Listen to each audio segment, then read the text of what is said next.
आप सभी लोगों का हमारे इस चैनल डीप स्टडी में बहुत बहुत स्वागत है। आज हम लोग इस वीडियो में सीखेंगे महात्मा गांधी के दांडी मार्च, सविनय अवज्ञा आंदोलन और गोलमेज सम्मेलन के बारे में। इस वीडियो के माध्यम से हम लोग गांधी जी की भारतीय राष्ट्रीय आंदोलन में क्या क्या योगदान था, उन सभी योगदानों को पढ़ेंगे और सीखेंगे। हम लोग पिछले 2-3 वीडियो में पढ़ चुके हैं महात्मा गांधी के भारत आगमन के बाद उन्होंने बहुत सारे आंदोलन और सत्याग्रह भारत में शुरू किए थे, जिसमें प्रथम सत्याग्रह था चंपारण, उसके बाद खेरा हुआ, उसके बाद अहमदाबाद, उसके बाद असहयोग, खिलाफत। फिर धीरे धीरे हम लोग आगे बढ़े तो हम लोग को एक साइमन कमीशन मिला, जिस कमीशन में 7 अंग्रेज़ थे, जिसकी वजह से उसको इंडिया से वापस जाने के लिए नारा दिया गया था, साइमन गो बैक, साइमन वापस जाओ। उसी आंदोलन में हमारे सबसे चहेते राष्ट्रीय कांग्रेस के अध्यक्ष रह चुके लाला लाजपत राय की मृत्यु हो गई उस कमीशन में। तो साइमन कमीशन जो इंडिया में 1928 में आया था, उसके बाद वो पूरा इंडिया में जगह जगह घुमा और उसके बाद सारा कार्यकलाप करके वो इंग्लैंड लेके चला गया। तो उसको लागू करने के लिए इंग्लैंड का जो प्रधानमंत्री था मैकडोनाल्ड, इंग्लैंड का प्रधानमंत्री का नाम क्या था?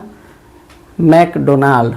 उसने उस कानून को पारित करने के लिए इंग्लैंड में सभी लोगों को बुलाना चाहता है, जिसके लिए वह राउंड टेबल पर मीटिंग बनाया था। इसलिए उस सम्मेलन को हम लोग गोलमेज सम्मेलन कहते हैं। टेबल जो था, मेज जो था वो गोल था और उसमें सम्मेलन बुलाया था इंग्लैंड का प्रधानमंत्री मैकडोनाल्ड ने। तो वो क्यों बुलाया था, इसके बारे में हम लोग पढ़ेंगे। सबसे पहले हम लोग शुरू करते हैं यहाँ पे सविनय अवज्ञा आंदोलन की शुरुआत कैसे होती है। तो महात्मा गांधी ने जो भारत का वायसराय था उसका नाम था लॉर्ड इरविन। वायसराय का नाम क्या था? Lord Irwin. इसने महात्मा गांधी के 11 सूत्री मांगों को ठुकरा दिया। महात्मा गांधी 2 मार्च 1930 को 11 सूत्री मांगों को इरविन के सामने रखे कि हम लोग को ये मांगे पूरा कर दो। तो इरविन इनके बातों को नज़रअंदाज करते हुए इनके बातों को ठुकरा दिया। तो मजबूरन महात्मा गांधी को बेवश होकर 12 मार्च 1930 को साबरमती आश्रम से दांडी समुद्र तट तक ये पैदल मार्च किए, पैदल चले गए। तो दांडी मार्च क्या है, एग्जाम में आपके लोगों के आता है। तो इसकी शुरुआत देखिए कैसे हुई। दांडी मार्च का शुरुआत 12 मार्च 1930 को होता है। यह जो दांडी मार्च था, यह दांडी एक जगह है गुजरात में जो समुद्र तट के किनारे है। तो नमक कानून तोड़े महात्मा गांधी, इसकी शुरुआत कैसे हुई समझिए ऐसे। 12 मार्च 1930 को महात्मा गांधी अपने आश्रम साबरमती आश्रम से दांडी समुद्र तक अपने 78 चेला चपाटी के साथ, जिसमें से एक चेला चपाटी बिहार के थे, 78 में से सिर्फ मात्र एक बिहार के थे, जिनका नाम था गिरवरधर लाल। ये 78 में से एक बिहार से थे। और इस यात्रा में वो ना किसी घोड़ा गाड़ी का सहारा लिए, पैदल ही निकल गए अपने 78 अनुयायियों के साथ। उसी बीच में जब आगे बढ़ते गए तो बीच बीच में बहुत सारे लोग आते गए, उस आंदोलन में शामिल होते गए। ऐसे करते करते सैकड़ों लोग उस आंदोलन में शामिल हो गए। इस साबरमती से डांडी समुद्र तक पहुंचने में महात्मा गांधी को 24 दिन लगते हैं। इस साबरमती आश्रम और डांडी के बीच की दूरी है 240 मील, और किलोमीटर में देखें तो 350 लगभग किलोमीटर हो जाएगा, 350 किलोमीटर। जब ये अपना पैदल मार्च कर रहे हैं तो उसी समय एक पत्रकार था जो अमेरिका का था, और उस पत्रकार का नाम था बेब मिलर। ये कहाँ का था? अमेरिका का। तो इसने अपने अखबार में क्या इन सभी चीज़ों को छापा, जो कि यह सब आंदोलन अमेरिका में भी पहुंच गया। तो इस तरह से गांधी जी 5 अप्रैल 1930 को डांडी पहुंच जाते हैं, लेकिन शाम के वक्त पहुंचते हैं। तो 6 अप्रैल 1930 को फाइनली नमक कानून को तोड़ दिए। नमक कानून क्या था? अंग्रेज़ों ने नियम लगाया था कि कोई भी भारतीय व्यक्ति नमक को नहीं बना सकता। उसको इंडिया के लोग नमक नहीं बना सकते हैं। वो नमक कहाँ से लेंगे? तो अंग्रेज़ द्वारा बनाया गया फैक्ट्री में नमक लेंगे, जो कि उस नमक पर ज़्यादा टैक्स लगता था। इसलिए इस कानून को महात्मा गांधी ने तोड़ दिया। तो यह कानून तोड़ दिया। इसके तोड़ने के बाद 6 अप्रैल 1930 से ही सविनय अवज्ञा आंदोलन की महात्मा गांधी ने विवश होकर शुरू कर दिए यह आंदोलन। इस आंदोलन की शुरुआत देखिए, यह दांडी मार्च जो था बिहार में, यह आंदोलन राजेंद्र प्रसाद संभाले थे और ये 6 अप्रैल 1930 से स्टार्ट हो गया। मुंबई में सरोजनी नायडू थी, इसको संभाली थी। उत्तर पश्चिम सीमा यहाँ हो जाएगा पाकिस्तान, इसके ऊपर अफगानिस्तान। तो यहाँ पे एक व्यक्ति थे जिस व्यक्ति का नाम था खान अब्दुल गफ्फार खान। ये उत्तर पश्चिम सीमा के पास थे, सीमा के उस पार थे। तो खान अब्दुल गफ्फार खान को सीमांत गांधी भी कहा जाता है, क्योंकि ये गांधी जी के विचारों से ही प्रभावित थे और यहाँ भी ये गांधी जी के कार्य को ही करते थे। इन्होंने एक संस्था बनाया था जिसका नाम था खुदाई खिदमतगार, और इसको ही क्या कहते हैं? लाल कुर्ती। एक लोगों का समूह था जिसमें इन्होंने उन सभी व्यक्तियों को रेड शर्ट पहनने को बोला था, इसलिए इसका नाम क्या पड़ गया? लाल कुर्ती। तो यहाँ पे सीमांत गांधी किसको कहते हैं? खान अब्दुल गफ्फार को। इन्होंने खुदाई खिदमतगार संस्था बनाया था, इनको इसे लाल कुर्ती भी कहते हैं। यहाँ पे देखिए गोलमेज सम्मेलन क्या है। इंग्लैंड के प्रधानमंत्री का नाम है मैकडोनाल्ड। वह चाहता है कि जो साइमन कमीशन इंडिया में गया था उसको लागू करने के लिए, तो उसको लागू कब किया जा सकता है? जब इंडिया के सभी लोग उस पर हस्ताक्षर करेंगे। जितने भी इंडिया में बड़े बड़े संस्था है, कांग्रेस है, अलग अलग पार्टियां हैं, जो बड़े दिग्गज नेता लोग हैं, उन सब का हस्ताक्षर ज़रूरी है। अगर उस सब का हस्ताक्षर नहीं होगा तो वह कानून किसी कार्य का नहीं होगा, लागू किया जाएगा, कोई मानेगा नहीं। तो इंग्लैंड का प्रधानमंत्री मैकडोनाल्ड ने इंग्लैंड में ही क्या किया कि एक सम्मेलन बुलाया, जिस सम्मेलन में सभी बड़े बड़े जो भी इंडिया के स्वतंत्रता सेनानी हैं उन सभी को न्योता भिजवाया। बोला कि आप लोग इंडिया छोड़ के इंग्लैंड में आइए और यहाँ पे यह सम्मेलन को आगे बढ़ाइए। तो गोलमेज सम्मेलन 3 बार हुआ, प्रथम बार, द्वितीय बार और तीसरा बार। प्रथम बार नवंबर 1930 में होता है, सेकेंड बार 7 सितंबर 1931 को और लास्ट 1932 को हुआ। यह सम्मेलन फर्स्ट बार में ही समाप्त हो जाता इंग्लैंड के प्रधानमंत्री मैकडोनाल्ड के अनुसार। लेकिन समाप्त 3 बार क्यों करना पड़ा?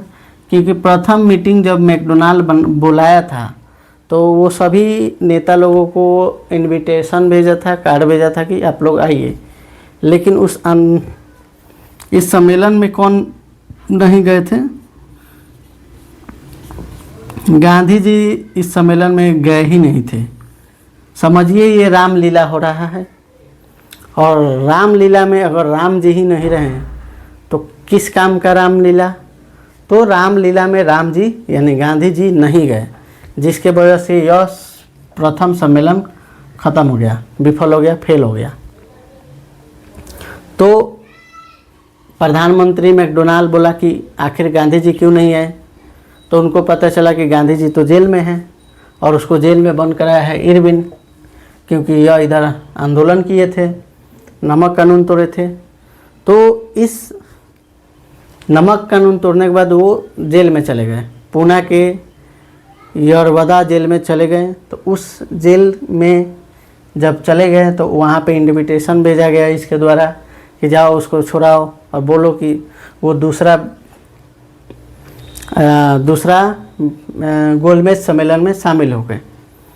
तो गांधी जी बहुत तेज आदमी हैं, हीरो हैं, और राम जी भी हैं। बोले कि हम नहीं जाएंगे। तो पूछा गया क्यों नहीं जाएंगे? तो बोले कि मेरा जो 11 सूत्री मांग है उसको पूरा करो, जब तक पूरा नहीं करोगे तब तक हम यहाँ से हिलेंगे नहीं। तो बेचारा इरविन करे तो करे क्या? उधर इसका हेड, इरविन का हेड मैकडोनाल्ड बोला कि उसको बुलाना ही बुलाना है, तो मजबूरन इसको जाना पड़ा। तो इरविन और गांधी जी के बीच एक समझौता होता है, क्योंकि गांधी जी अपना बात मनवाना चाहते हैं और इसको भी प्रेशर है उधर से, अगर नहीं भेजेगा तो इसका नौकरी चला जाएगा।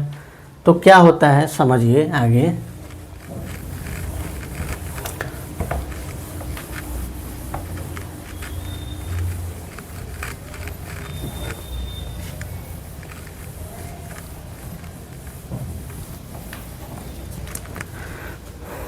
गांधी जी और इरविन के बीच समझौता होता है, समझिए, गांधी इरविन समझौता, गांधी इरविन समझौता। यह समझौता दिल्ली में होता है। गांधी इरविन समझौता कहाँ होता है? दिल्ली में।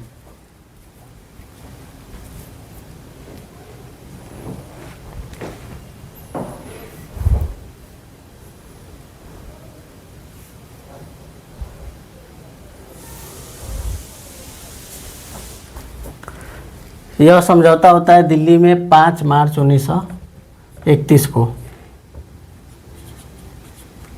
क्योंकि नवंबर 30 में यह जब गांधी जी इस सम्मेलन में नहीं गए तो ये तो फेल हो गया, 30 में फेल हो गया।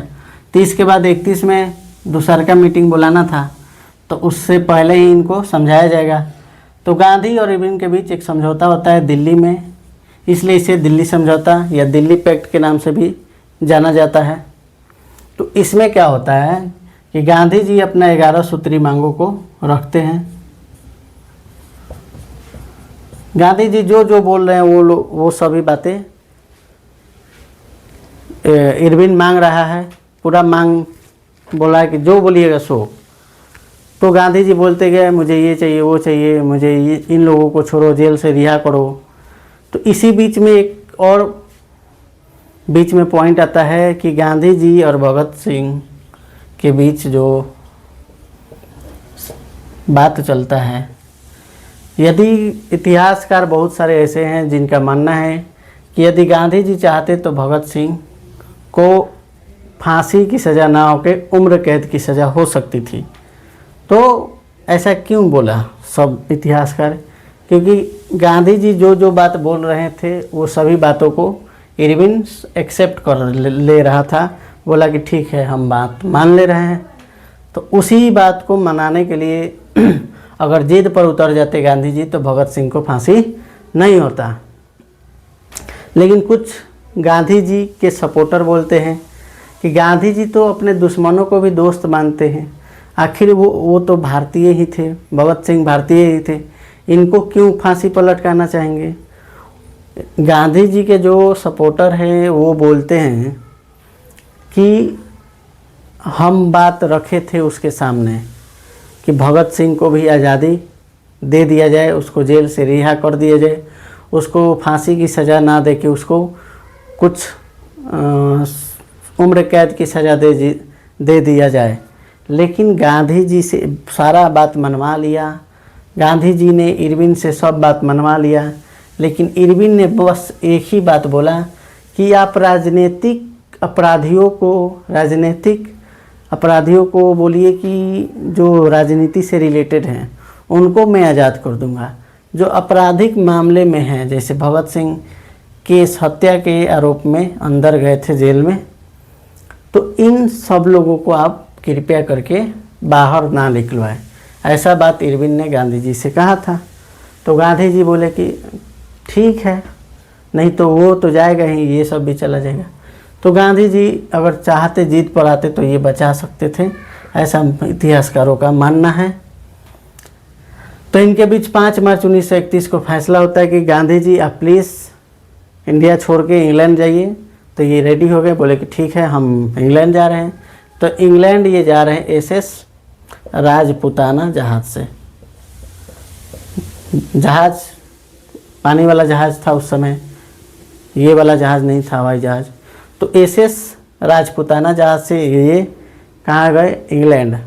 और इंग्लैंड में उस समय क्योंकि कोई टीवी उवी था नहीं, टेलीविज़न नहीं था, तो महात्मा गांधी का बहुत नाम था, पूरा अखबार में छपता था। तो सबको लगता था कि महात्मा गांधी बहुत महान व्यक्ति होंगे, पूरा सूट वूट पहन के रहते होंगे। तो इंग्लैंड में ये गए गांधी जी, एकदम धोती और बस नामात्र का ऊपर शरीर को ढकने वाला एक धोती टाइप का था। तो वही पहन के जब जा रहे हैं इंग्लैंड पहुँचे, तो वहाँ इनको एक हॉल में बिठाया गया।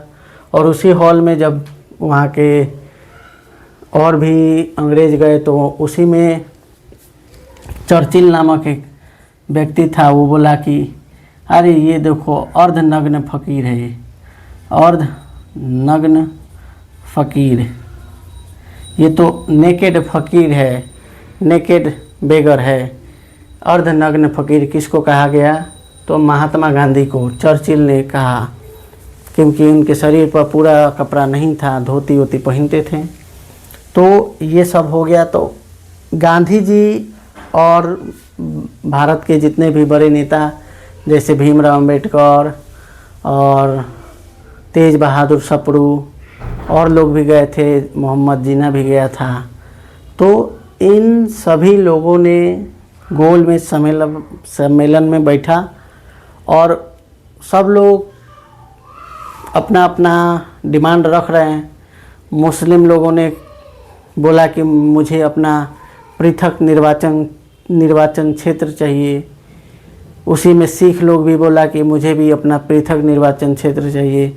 ईसाई लोग भी बोला मुझे भी अपना पृथक निर्वाचन क्षेत्र चाहिए। उसी बीच भीमराव अंबेडकर ने भी क्या बोल दिए? भीमराव अंबेडकर जी भी बोल रहे हैं कि मुझे भी अपना एक दलित निर्वाचन क्षेत्र चाहिए, अछूतों का एक निर्वाचन क्षेत्र चाहिए, दलित निर्वाचन क्षेत्र। ये क्या होता है जी? तो मैकडोनाल्ड बोला कि दलित निर्वाचन क्षेत्र क्या होता है? तो भीमराव अंबेडकर समझाते हैं कि हिंदू लोग जो हैं उसी में हम लोग आते हैं, दलित परिवार, दलित लोग। लेकिन हिंदू में जो ऊंचे वर्ग के लोग हैं वह दलित लोगों को अपने मंदिर में पूजा करने नहीं देते हैं, जिसके वजह से ये भी अपना अलग निर्वाचन क्षेत्र चाहते हैं। तो वो बोला कि ठीक है, कोई बात नहीं, ले लीजिए। लेकिन इसी बात में यही गोल मेज सम्मेलन में कौन थे? यही गोल मेज सम्मेलन में थे महात्मा गांधी। वो बोले कि अगर ये सब लागू होगा, पृथक दलितों का पृथक निर्वाचन क्षेत्र मिल जाएगा, पृथक निर्वाचन क्षेत्र अगर मिल जाएगा तो हम इस सम्मेलन में कभी भाग नहीं लेंगे, क्योंकि वो जानते थे कि अगर ऐसा हो गया तो भारत पूरा टुकड़े टुकड़े में बट जाएगा। पृथक निर्वाचन क्षेत्र के जगह महात्मा गांधी बोले आरक्षण की बात कीजिए, आरक्षण की बात कीजिए, और इसी बात पर अड़े गए महात्मा गांधी, आरक्षण दीजिए। तो इस बात को भीमराव अंबेडकर ठुकरा दिए कि हमको आरक्षण नहीं चाहिए, हमको भी पृथक निर्वाचन क्षेत्र चाहिए। तो इसी बात में बहसा बहसी हो गया। महात्मा गांधी उठाए और चल दिए, बोले कि हमको इस सम्मेलन में कोई इंटरेस्ट नहीं, हम भाग रहे हैं। अब जैसे ही इंडिया पहुँचे महात्मा गांधी, तो इंडिया वालों को बोले कि हम आपकी इज्जत में बट्टा नहीं लगने दिया। तो अब इंडिया में महात्मा गांधी आ गए और फिर इनको कहाँ भेज दिया गया, जेल में भेज दिया गया। बोले कि बहुत कूद रहे थे, जाइए जेल में। तो जेल में चले गए। फिर तो क्या होता है अब देखिएगा।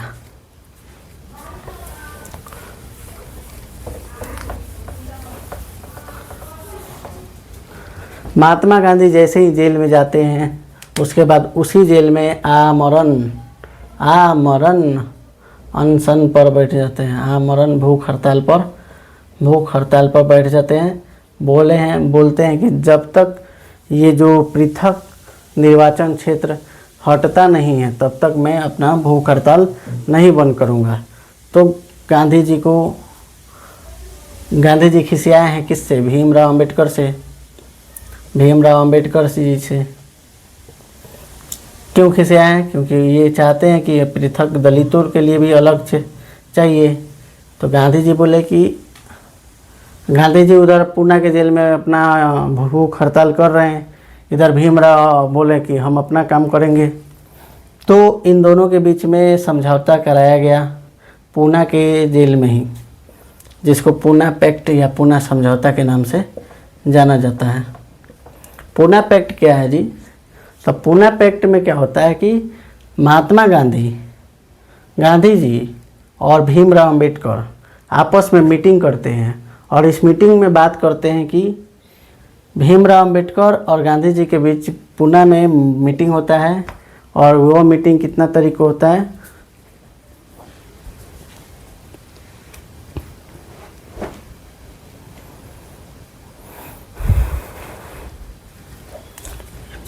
यह मीटिंग होता है 24 सितंबर 1932 में। 24 सितंबर 1932 को पूना समझौता होता है। इस समझौता में महात्मा गांधी बोले कि आपको पृथक निर्वाचन चाहिए, हम पृथक निर्वाचन क्षेत्र नहीं देंगे, हम आपको उसके जगह आरक्षण देंगे। आरक्षण और पृथक निर्वाचन क्षेत्र दोनों समझिए, ये दोनों बात क्या है। देखिए, पृथक निर्वाचन क्षेत्र जो होता है, इसमें किसी भी क्षेत्र के, इसमें क्या होता है, किसी मान लीजिए कोई देश है, इसमें मान लीजिए यहाँ पे मान लो बहुत सारा दलित लोग हैं, यहाँ मान लो बहुत सारा दलित है, यहाँ बहुत दलित है, यहाँ भी बहुत सारा दलित लोग हैं। तो इस क्षेत्र में सिर्फ खड़ा कौन होगा? वोट के लिए जो चुनाव में खड़ा होगा वो सिर्फ होगा दलित, ठीक है।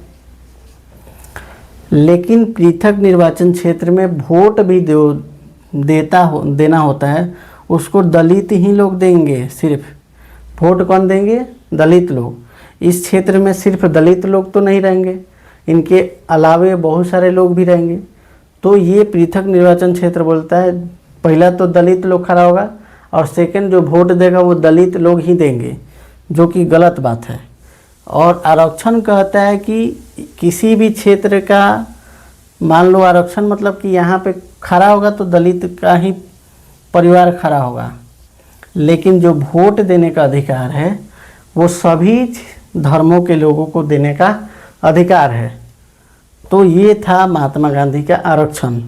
और बोले कि जो मैकडोनाल्ड है वो आपको 71 गुना ही सीट देगा, 71 गुना ही पृथक निर्वाचन क्षेत्र देगा। महात्मा गांधी जी बोले कि हम आपको 148 को देते हैं, भारत में पूरा आपको 148 आरक्षण क्षेत्र देते हैं। उन सभी क्षेत्रों में आपका दलित समाज उत्थान के लिए पूरा आरक्षित रहेगा। वहाँ पे सिर्फ आप लोग का ही कास्ट के लोग खड़े होंगे, दलित समाज के ही लोग खड़े होंगे। तो ये सब था इनके बीच का आपसी मामला।